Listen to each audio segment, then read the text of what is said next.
देश में diamond cement factory से मेरे पति को 1 जुलाई को आतंकियों ने जबरन बंधक बना लिया। आज दिन तक उनका कोई पता नहीं चल पाया है। इसी मामले में जोधपुर के केंद्रीय मंत्री श्री गजेंद्र सिंह शेखावत जी को पत्र सौंपा है और भारत सरकार से मदद की गुहार लगाई है और अतिशीघ्र मेरे पति को आतंकियों से छुड़ाकर वापस भारत लाया जाए। 13 दिन बीत चुके हैं, अब तक कोई पता नहीं चल पाया है। इनका नाम है सुमन जोशी। सुमन जोशी राजधानी जयपुर की रहने वाली हैं। इनकी गुहार है भारत सरकार से और केंद्रीय मंत्री से कि उनके पति को जल्द से जल्द आतंकियों के चंगुल से मुक्त कराया जाए। एक बार फिर सुनिए सुमन जोशी की ये अपील। देश में डायमंड सीमेंट फैक्ट्री से मेरे पति को 1 जुलाई को आतंकियों ने जबरन बंधक बना लिया। आज दिन तक उनका कोई पता नहीं चल पाया है। आज हमारे परिजनों ने इसी मामले में जोधपुर के केंद्रीय मंत्री श्री गजेंद्र सिंह शेखावत जी को पत्र सौंपा है और भारत सरकार से मदद की गुहार लगाई है और अतिशीघ्र मेरे पति को आतंकियों से छुड़ाकर वापस भारत लाया जाए। 13 दिन बीत चुके हैं, अब तक कोई पता नहीं चल पाया है।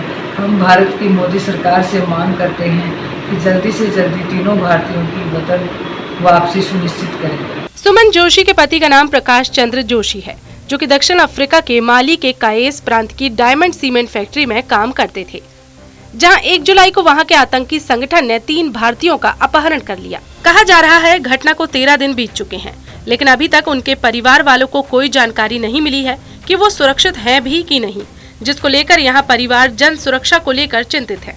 माली सरकार ने अभी तक इस घटना पर कोई टिप्पणी नहीं की है, लेकिन जिस दिन अपहरण हुआ उसी दिन अलकायदा से जुड़े एक समूह जमात नुसरत अल इस्लाम वल मुस्लिमीन ने माली में कई हमले करने का दावा किया था। सरकारी आंकड़ों के अनुसार माली में लगभग 400 भारतीय नागरिक रहते हैं। भारत का माली के साथ 1990 के दशक से व्यापारिक संबंध रहा है। इस घटना से पहले अप्रैल में नाइजर में भी 5 भारतीय नागरिकों का अपहरण हुआ था। उस समय सशस्त्र हमलावरों ने हमला कर 1 दर्जन से ज्यादा सैनिकों की हत्या कर दी थी। नाइजर, माली और बुर्किना फासो अलकायदा और इस्लामिक स्टेट से जुड़े विद्रोहियों से लड़ रही हैं। ये संघर्ष 2012 में उत्तरी माली से शुरू हुआ था और अब आसपास के क्षेत्रों में फैल गया है।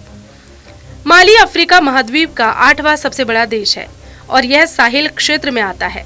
ग्लोबल टेररिज्म इंडेक्स ने इस साल की शुरुआत में साहिल क्षेत्र को वैश्विक आतंकवाद का केंद्र बताया था। GTI के अनुसार इस क्षेत्र में आतंकवाद से संबंधित मौतों का आधे से ज्यादा हिस्सा होता है।